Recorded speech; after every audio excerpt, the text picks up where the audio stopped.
Au début, avant la télémédecine, ce que je faisais tout simplement, c'est mon chef de service, M. Grézard, me demandait de me déplacer d'Orléans à Tours en prenant le train, en arrivant à Bretonneau et en participant à leur staff hebdomadaire. Staff, c'est-à-dire c'est la réunion hebdomadaire des greffés rénaux, de 15h à 18h. Donc je me déplaçais, je perdais du temps et c'était qu'une fois par semaine. Alors que maintenant, je gagne plus de temps. On les voit via l'ordinateur, évidemment via la connexion de télémédecine. On prend des décisions collégiales avec tout le groupe du staff de Tours, moi et mes collègues.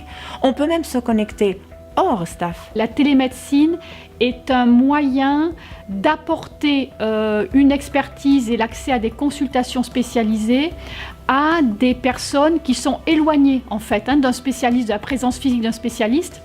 Donc c'est une véritable amélioration d'accès à la santé. Quand on a des points clés particulièrement difficiles à suivre, souvent on propose une consultation de suivi. Cette consultation de suivi, j'ai honte de le dire, mais mon délai de consultation est de 4 mois, quelquefois plus. Bon. Là où on peut gagner du temps, c'est de prévoir dans notre agenda des plages de suivi de ces recommandations de façon partagée, par exemple avec une EHPAD.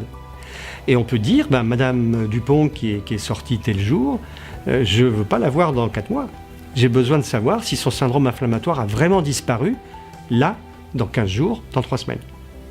Ou à l'inverse, le médecin traitant, le médecin coordonnateur qui a reçu telle personne qui est sortie de l'hôpital se dit « Je suis inquiet pour cette personne parce qu'elle refait de la fièvre, j'aimerais bien revoir le médecin hospitalier qui a permis la sortie et discuter avec lui, dossier en main. » Donc là aussi, la télémédecine peut nous aider à préparer une petite liste de questions, préparer les ingrédients cliniques, biologiques, radiologiques, pour qu'on partage vraiment le dossier et qu'on comprenne pourquoi cette fièvre revient. Et donc voilà, le suivi des recommandations évite par télémédecine un déplacement d'un patient, ou en tout cas, s'il doit se faire, ce déplacement, il va être préparé. Donc gain de temps, je pense, et pour tout le monde. Ça va raccourcir les distances et puis ça va aussi augmenter la convivialité entre confrères, quoi. Parce qu'il y a plein qui ne se connaissent pas et on se connaît via le contact informatique et puis via l'audiovisuel en quelque sorte. On va pouvoir faire un examen clinique à distance pour pouvoir se faire une idée. Alors pourquoi c'est important ? Parce que aux urgences, l'accident vasculaire cérébral et l'infarctus, ce sont 2 exemples où il ne faut pas perdre de temps et le terme de délai est important.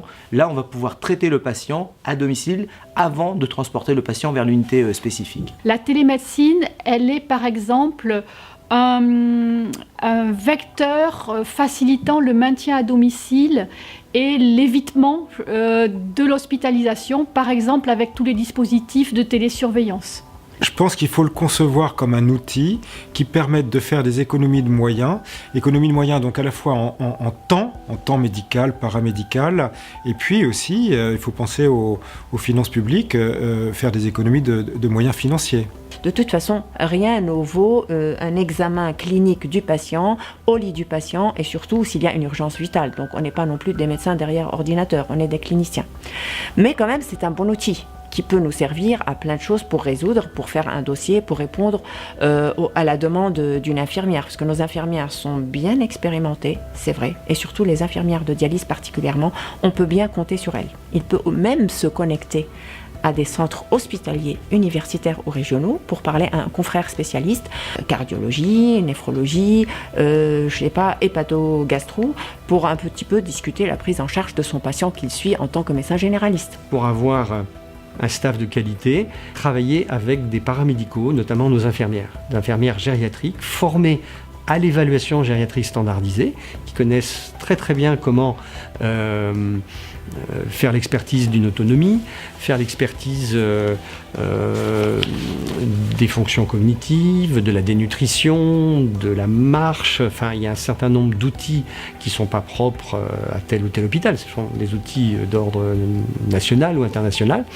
Et donc, les médicaments, bien sûr, tout ce recueil de données préliminaires va faire qu'au moment de l'acte de téléconsultation ou de télémédecine, les choses sont posées, les pièces du puzzle sont en place et on peut très vite aller dans le vif du sujet. Moi, je pense aussi que la télémédecine est un très bon levier organisationnel. Ça tend à structurer les relations entre professionnels et à les faire collaborer entre eux de manière beaucoup plus organisée. Tous les médecins, tout le corps médical, que ce soit dans une clinique privée ou pas, dans un petit centre hospitalier ou pas, ils peuvent aussi être au courant qu'il y a une nouvelle méthode en fait de contact et si vous voulez, de contact pour améliorer le diagnostic et pour améliorer les échanges entre tout le personnel, les personnels de santé. Et s'il y a besoin de se déplacer, il va se déplacer. Ce qui va changer un petit peu, c'est ce qu'on met en place depuis un petit bout de temps partout, on va dire en Europe et en France, c'est maintenant d'avoir une vision encore plus précise par le biais de professionnels. On va prendre l'exemple de pompiers, de médecins, d'ambulanciers, d'équipes SMUR qui vont donner un avis. Donc l'idée c'est d'examiner le patient et de pouvoir transmettre ces infos à l'expert qui est à l'autre bout du fil. Donc c'est quelque chose auquel on croit beaucoup en termes d'outils télémédecine.